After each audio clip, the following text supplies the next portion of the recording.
tous, je sais pas vous, mais moi j'ai souvent pu lire le terme de religion végane sur internet qui aurait été émis par des opposants au véganisme. Et outre le fait qu'il soit particulièrement insultant pour les véganes, il l'est aussi pour les croyants, dans la mesure où il témoigne d'une espèce de forme d'intégrisme, d'extrémisme de la part des religions. De cette expression relativement négative m'est née une réflexion vraiment sérieuse, dans la mesure où je me suis demandé en quoi le véganisme ça pourrait s'apparenter à une forme de religion, ou en quoi ça pourrait être une ouverture à certaines croyances, à une forme de spiritualité. Et en me ressassant dans mon propre parcours, je me suis rendu compte que effectivement mes idées sur certaines choses avaient changé et que j'étais peut-être un peu plus tolérante et que j'avais certaines valeurs qui étaient assez proches de la religion. Donc aujourd'hui je vais vous parler de ces points communs et de ce que j'estime être une forme d'ouverture à cette spiritualité là. Avant tout, évidemment que non, le véganisme n'est pas une religion. Rien qu'au niveau étymologique, ça marche pas, parce que religion, ça signifie quoi? Ça signifie un lien qui relie Dieu aux hommes, et là, en fait, il n'y a pas vraiment de représentation divine dans le véganisme. Donc rien qu'au niveau du sens, ça marche pas, mais je tenais quand même à le préciser dans la mesure où c'est pas un débat, c'est quand même relativement personnel comme vidéo.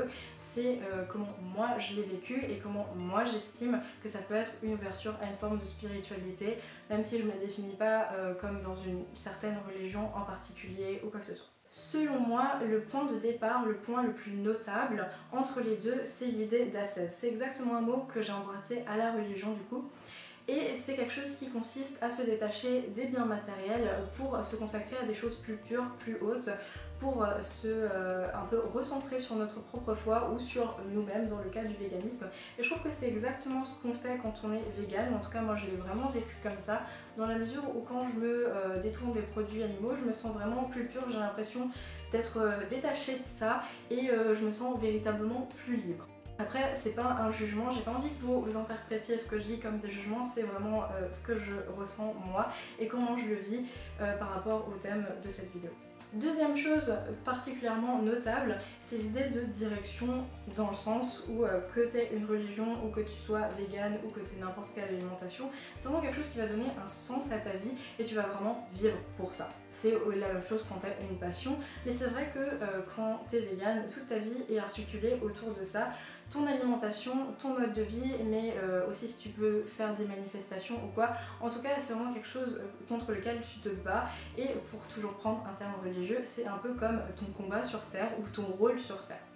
Et c'est aussi comme ça que je le vis évidemment, dans le sens où c'est vraiment quelque chose de très important pour moi, et de très important pour toutes les personnes qui sont véganes. C'est vraiment quelque chose qui donne du sens à ta vie et c'est vraiment pour ça que tu vis quelque part. On peut aussi noter l'esprit de communauté. C'est vrai que quand tu rencontres un autre vegan ou quelqu'un qui a tout simplement le même mode de vie que toi, tu te sens particulièrement touché, tu te sens vraiment proche de cette personne. C'est aussi quelque chose que je retrouve dans les religions qui sont minoritaires. Je sais pas si vous avez déjà vu deux évangélistes se rencontrer ou deux juifs, que je considère comme étant des religions minoritaires, en France en tout cas. C'est vraiment un truc de malade, on dirait vraiment qui vont fusionner, genre leur matière va se mélanger comme ça, je trouve ça vraiment beau, mais je trouve vraiment qu'ils se retrouvent. J'arrive pas à retrouver cette même passion avec des gens sur ce type de critères là. En tout cas, je remarque que souvent deux membres d'une même communauté religieuse, d'une même religion, et ben, ils vont vraiment se retrouver dans leur foi et tout de suite ils vont se sentir très très proches et vraiment unis par un lien très fort. Et dans le véganisme c'est pareil, parce que comme dit, c'est vraiment quelque chose qui articule ta vie et que tu partages ça avec moi ou avec un autre vegan, c'est vraiment quelque chose qui te lie en fait à cette personne. Je me retrouve aussi pas mal dans l'idée de sacralisation du corps, dans la mesure où oui, mon enveloppe corporelle c'est quelque chose de sacré et j'ai de plus en plus de mal avec l'idée de me blesser, de le percer ou de le modifier définitivement. Ce que je veux dire, c'est par exemple que les piercings ou les écarteurs, c'est vraiment des choses que je trouve vraiment très très belles, mais j'ai vraiment beaucoup de mal en fait. À un moment, j'ai acheté des faux écarteurs et j'avais envie d'en faire des vrais dans le fond. Enfin, c'était quelque chose que j'envisageais, mais je me suis dit qu'en fait non, j'avais pas envie de changer la façon dont mon corps était. C'est pas un jugement si vous avez des écarteurs ou des piercings, comme dit, je trouve ça vraiment beau. Mais sur moi, c'est vraiment quelque chose avec lequel j'ai beaucoup de mal, c'est changer mon corps de façon définitive ou de changer en fait tout simplement sa forme. C'est quelque chose qui me dérange. Aussi, j'ai remarqué que mon opinion par rapport à certaines choses, comme l'IVG, n'était pas aussi tranchée que je le pensais. Pour moi, c'était une évidence que si je tombais enceinte à un moment qui n'était pas propice dans ma vie et que je n'avais pas les moyens d'élever cet enfant, que j'avorterais. C'était une évidence. Peu importe ce que ça me ferait moralement, pour moi c'était pas possible, je ne le garderais pas. Et maintenant c'est vrai que pour moi une vie c'est sacré et c'est beaucoup plus difficile de me dire ça. C'est-à-dire que mon avis est passé de 100% à 60% si vous voulez, dans la mesure où si je me trouvais dans cette situation, et ben j'hésiterais beaucoup plus, ou en tout cas je m'en voudrais. Je pense que le résultat serait le même dans le fond. Comme dit, je veux pas qu'on parle de ça par commentaire, mais c'est vrai que mon avis est beaucoup moins tranché là-dessus et que le fait d'avoir gâché une vie, entre guillemets, même si c'est qu'un fœtus et qu'il n'a pas d'identité et que c'est pas reconnu comme étant une personne, on s'entend, c'est quelque chose quand même qui me touche. Et tout ce qui est vivant pour moi est vraiment très très important et sacré d'une certaine façon. J'ai remarqué aussi que je me focalisais pas mal sur l'essentiel et j'ai remarqué ça aussi pour pas mal de gens qui étaient véganes ou frugivores, dans le sens où on se détache toujours de plein de trucs matériels, un peu dans la même idée que la 16. Dans la même démarche que ma dernière vidéo à propos des artifices, je me suis demandé ce que m'apportaient toutes les choses qui m'entourent et c'est vrai que très souvent quand je rentre dans ma chambre ou quand je rentre dans un lieu où il y a énormément d'objets, je me sens très très vite étouffée et je trouve que je possède trop de choses et toutes ces choses, j'ai l'impression qu'elles font un peu entrave à ma vie et qu'elles me privent un peu de ma liberté et tout ça c'est vrai que ça participe à une espèce de focalisation sur l'essentiel et je remarque qu'il y a beaucoup de véganes qui sont dans ce cas-là. Chez certaines personnes ça peut aussi contribuer à un espèce de cheminement vers le minimalisme. C'est vrai que j'ai vraiment envie d'être beaucoup moins encombrée et que je me sens potentiellement encombrée de plein de choses.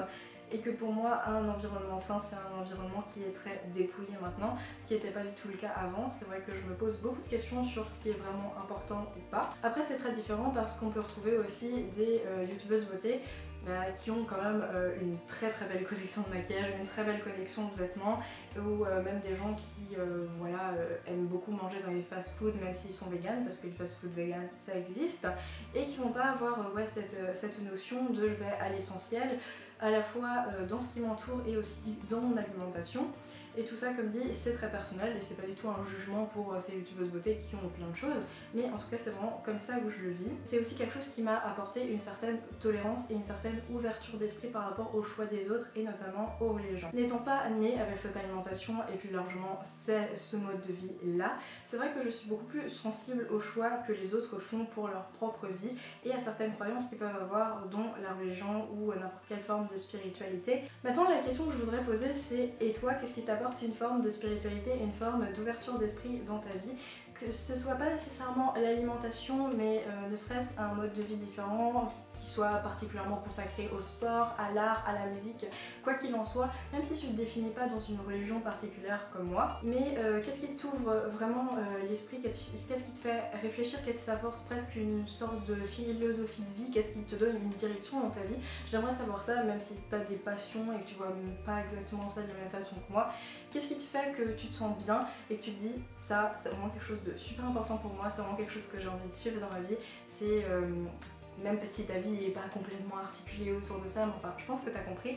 Voilà, ça m'intéresserait vraiment de savoir ça. Et une dernière chose avant de partir, je voulais tout simplement dire merci à la Carologie de m'avoir remarqué et d'avoir parlé de moi dans sa dernière vidéo. Ça m'a particulièrement touchée et surprise, donc je voulais te dire merci en vidéo, publiquement, comme toi tu l'as fait. Et merci à vous d'avoir cru en moi après avoir vu sa vidéo, ou même si vous m'avez découvert d'une autre façon.